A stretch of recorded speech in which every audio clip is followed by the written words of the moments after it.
Welcome back to the live stream. You know what I always say? The hardest job in America right now would have to be being a husband to a modern woman.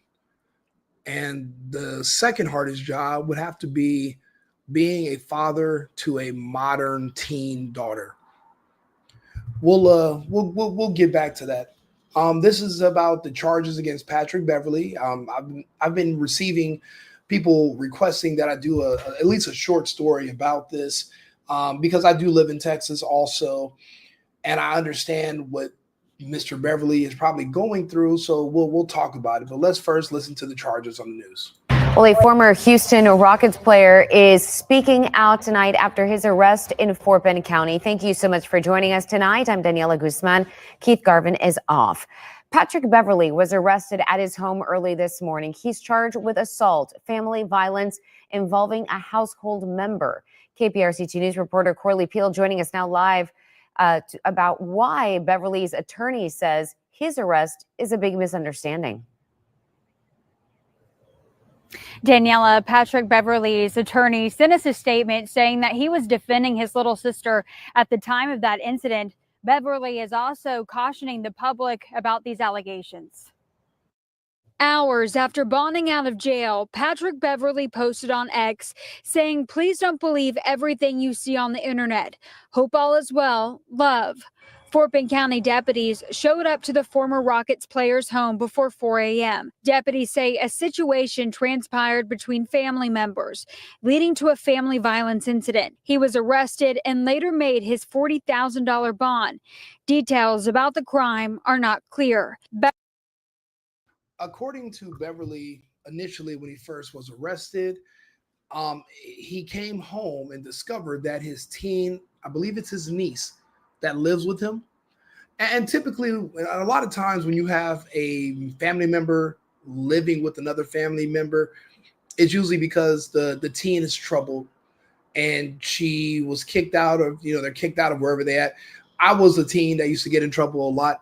I had to go live with my mom's sister when I was getting in trouble in LA doing stuff. So I had to move to Arizona to live with her for a few years. It happens.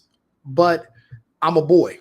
And my aunt could deal with me and my cousins, who are all boys also, differently than you would deal with a daughter. Patrick Beverley was known in the NBA as an enforcer. That means he's a man with size and strength, and he's not afraid to fight. You need somebody like him. The problem is a man like that will have a temper that can be triggered. Now, initially, to cover up what happened, he was saying that he came home and discovered his 15-year-old niece had snuck in an 18-year-old man. Now, anybody would say Patrick Beverley was well within his rights to go off on the 18-year-old man who's there with his underage niece. But Patrick Beverley was not telling the truth. And I don't know if he lied to his lawyer or if his lawyer just went ahead with whatever Beverley was telling him. The niece wrote her own statement, her own affidavit about what happened. And apparently there was no male there. She had snuck out and came home. When you look at the charges, he's only charged with assaulting her. There was no charges brought against an 18-year-old invisible man. So unfortunately, Beverley made that up. They were probably assuming she was out with this 18-year-old, but he wasn't in his house. The problem is when you have a man with the temper and you have a teen girl with a smart mouth, that is a horrible inflammatory combination, and it doesn't end well. Many fathers, many women, I have a lot of female friends, ex-girlfriends, who are so much like their father that they don't speak for 10 or 20 years. Now, in 20 years from now, this 15-year-old will be 35, and you know what she's going to do? She'll probably go back to her Uncle Pat and say, you know what? You were right. You were disciplining me. Women will get into it with their fathers at 15, 16 years old. And guess what? After they have a kid out of wedlock and they go through hell, 10, 15 years later, they come back and they want to be a daddy's girl again because they realize your father was trying to protect you from the world. But discipline is going to be required. She is still a teen. Now, people are going to say, well, there's different levels of discipline. I'll be honest, it's a very fine line between discipline and abuse. And to protect someone does require a level of control. If I can't control you, I can't protect you. A lot of men no longer are marrying modern American women because we can't tell them what to do. They don't listen. So if you're not going to listen to me, how can I protect you? How is that my job as your man to protect you if you won't listen to me? So what I'm doing is I'm just opting out of not being your man anymore. And you're seeing this play out throughout American society. You know, it's crazy. I'm doing another show later today. I was watching probably thousands of hours of body cam footage. It's like 95 to 98% police interacting with women. I see them, all types of women, old, young, beautiful, funny looking, all different types. I seen this video last night, gorgeous woman, and the police were trying to handle her with kid gloves. And what was she doing? Walking up to random people's houses, knocking on the door like a prowler, believe she's some hot chick. I'm noticing a lot of men have just disconnected from women so much where we don't want to say anything to them because no matter what you do, it's the wrong thing. So now they're looking to the police for attention, and they're literally causing issues just so that a man in a uniform have to show up, grab her, put her in handcuffs, tell her what to do. It's a weird psychological thing. I'm noticing that when men back off, well, then who are these women going to argue and fight with? These types of interactions between family members, especially when you're a young person growing up and him being a male father figure, there is no right answer. Now, what they're saying is that he grabbed her and he punched her, and and I mean, I'll be honest with you. If he was triggered by something she said, when you're a man and you're paying bills and you're taking care of someone, you feel like you've earned a certain level of respect from them because I am doing for you. I am taking care of you. Now, that doesn't excuse him. It's not like he tried to, these aren't attempted murder charges. So we're not going to sit here and pretend that he tried to kill her or tried to hurt her really bad. But, you know, discipline for older kids looks different than discipline for a 5-year-old. And yeah, she's 15 years old, but she has a 30-year-old mouth. You know, they are going to say things to you the same way your wife would or your girlfriend. A lot of us have been in relationships that are tumultuous. I know I have. I've had girlfriends that would literally, they won't stop until they see that vein in your forehead pop out. And then maybe they'll stop. But sometimes these women want to see how far you'll go. Children do that too. We call it testing. You know, you want to test to see how far you could push your dad before he slaps the shit out of you. Or, you know, because grounding kids and putting them on punishment and taking their phone away, if they're still allowed to just say whatever they want to you, that's a problem, because we all have to work and earn just so that we can support those who are dependent upon us. Life isn't easy. You know, Patrick Beverley right now, he's a podcaster that talks about sports, but he used to be a pro NBA player. That's a big fall from grace. There's a lot of stress when a man loses that type of income, that type of money, and now you're trying to work your way back. And if he's allowing one of his teen relatives, and the reason they're saying relative, because that means she's not his daughter. So she's technically not even his responsibility. I'm allowing you into my house. And now here you are spitting in the face of my authority, going against my rules. You're sneaking out, then you're sneaking back in. And I'm not supposed to say nothing to you, because if this is my house, if I don't discipline you, your father's not here. He's not the father, but you're at my house.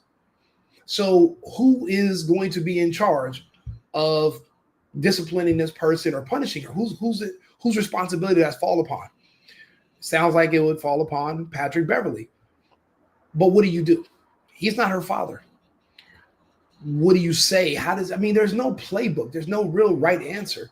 You know, and then what if she comes in and she winds up pregnant, or she winds up in jail, or any other situation? These are all playing out in his head.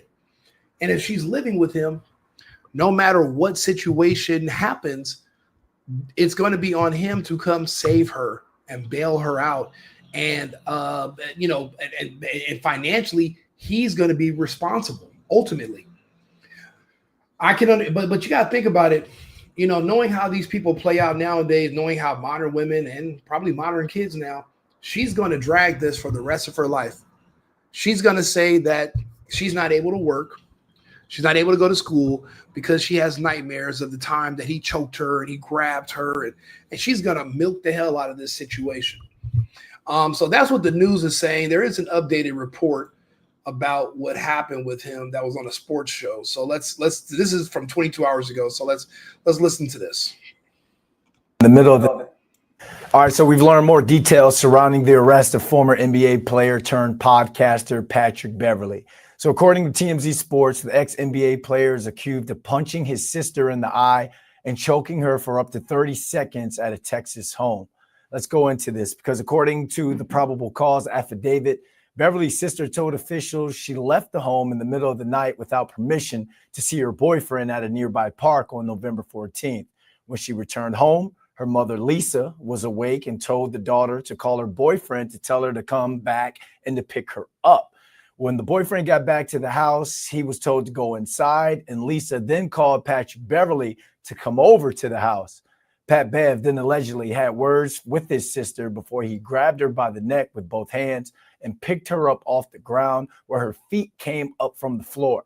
His sister claims that Beverly's grabbing her by the neck made her feel as if that she was losing oxygen and unable to breathe, which lasted between 20 and 30 seconds. She also stated that Beverly took her out of the room by the neck and slammed her body against the walls of an open room area around the house, laid her on the sofa, stood on top of her, and punched her approximately one time on the left eye with a closed fist. Now, docs also state that the boyfriend was then told to leave the house and Beverly followed him. And when he returned, the sister claims that her boyfriend called the cops for help. Now, officials say that there were markings on the sister's neck and that she had tiny marks in the whites of her eyes. Beverly was then taken into custody and booked for felony assault in the Fort Bend County Jail. I'll be honest with you. It sounds more so like Patrick Beverley's sister lost control of her daughter. There's no father around. And she called her brother to be that male figure. But it's at 15 years old, it's kind of too late. I'll be honest, by 13, 14 years old, your kid is who they are going to be. If you didn't discipline them when they were younger, then jumping on them as a 14, 15, or even jumping on a 16-year-old is not going to change their behavior, their personality, or mold them into who they are. They are who they're going to be by that age. The best you can do is kind of just mitigate the damage that they're going to come into. But your job is pre that point in their life. So it sounds like Patrick came in and he's probably been hearing stories from his sister about his niece. And he was like, I'm going to get her ass next time. You call me. And he did. And they had the boyfriend come back, kind of like setting them up. And I'm like, did the boyfriend know her uncle was fucking Pat Beverley? Because if he did, he should have never came back to that house. You should have never picked her up, especially if you're 18 years old and she's 15, you're at a park. We all know what kids at that age go to the park for, and it's not to stargaze. It's to do other stuff. So if they think she's over at the park getting high or getting frisky, that's going to infuriate a parent. And when she came in, Patrick Beverley probably said something to her. Knowing how these little girls are, I bet she was like, you're not my dad. Who the fuck are you talking to? And blah, blah, blah. And that just triggered him because he always was telling his sister, who was telling him about how smart, the smart mouth their daughter got, if she talked to him like that, what he would do. And he had to make good on it. That's just how it goes sometimes. And he roughed her up. I doubt that a man that size is punching her in the face because she would need reconstructive surgery if he did. It's not like he's a little guy or they're the same size. Dude's a giant. Dude, he's bigger than me. So if he hits you dead on, like he's trying to hurt you, you'll be hurt. So this is, again, discipline is going to be necessary, but it's kind of pointless when a kid is that old. And yeah, the boyfriend got out of there before Pat Beverley could jump on him, but the boyfriend's not his responsibility. He probably didn't even know how old the boyfriend was at the time, and the boyfriend doesn't live there. The daughter does. The boyfriend didn't disrespect the mom. The daughter did. So their issues are with the daughter, not with the boyfriend. And again, you're in between a rock and a hard place. You want to protect your family, but again, protection requires a form of control. And if the kids are out of control, then you can't protect them, which defeats the whole purpose. And if something happens to them, they're going to call you a failed parent. Your parenting failed, and if this is his sister and he loves his sister and you watch his little niece grow up, all of a sudden they go from being this sweet little girl to being a major asshole, then it's for some people, it's just something hard to accept that you have an asshole living with you. So, he went over there, he disciplined his niece, and now they're trying to call it abuse. But, it's a fine line. If you don't train your kids, then the police will. That's how it works. If you don't want to sit there and work with your kids or discipline them and train them and show them consequences for how the world is, and they won't be prepared for the world. We see a lot of issues with young black kids. Everyone has issues with young black kids in America. And it's because they're not, the parents don't care. They don't really have parents anymore. So when you do get a black parent that does care, any type of showing that you care by being on them or being rough on them, it's going to be considered abuse. Even if he didn't touch her, she could say he verbally abused me, he emotionally abused me, just because you tell them what they can't do. Just because you tell them they can't sneak out at night, they can't do this. You say no, they'll turn that into abuse as well. And if now you're famous, you got money, they can report you. There'll be somebody somewhere willing to do a story about you and shame you and embarrass you and try to get you to lose your job at Barstool Sports or whatever. That's why David Portnoy said he's not firing Pat Bev because of this, because parenting is not easy. Even if you're an extension of a parent, if you're stepping up because another father stepped away and you as a man are stepping up, it's not easy raising someone else's kid or trying to discipline a relative that's younger that you're trying to help. It's not easy. Now with boys, we understand when a man says something, if I'm an asshole or I get smart with him, he can kick my ass. When I was a little boy, as a grown man, still scared of my dad. But he's a big ass dude. So there's something to be afraid of. But when it's a girl, women are like, they can't do nothing to me. I'm a woman. I can say whatever. I don't know. It just depends on the guy. It depends on the guy. And again, those relationships break up. Women don't talk to their family for 15, 20 years sometimes. And then they come back around, apologize because their new kid is at that age they were at and giving them hell. It's a cycle. It's a cycle. And that's why we should not judge people. But in this situation, we can pretty much, we can all admit, a lot of us have been in this situation before. We've seen how these kids go. If you're a man with a temper and you have a child that has a smart mouth, it's not going to go well. And you're going to end up in a situation like this. Hopefully she doesn't try to sue Patrick Beverley for pain and suffering and then continue to sue him for the next 20 years, saying that she can't work or perform in life because she can't sleep and she has all these emotional and mental problems. She might, though. She might want to check from him indefinitely. People do that. Hopefully he might just have to settle with her and then they don't speak for 10 years. But they're family. So eventually they're going to come back across each other. There's really no way to get around that. He probably did what he thought was best. Raising kids in the 2020s is very difficult.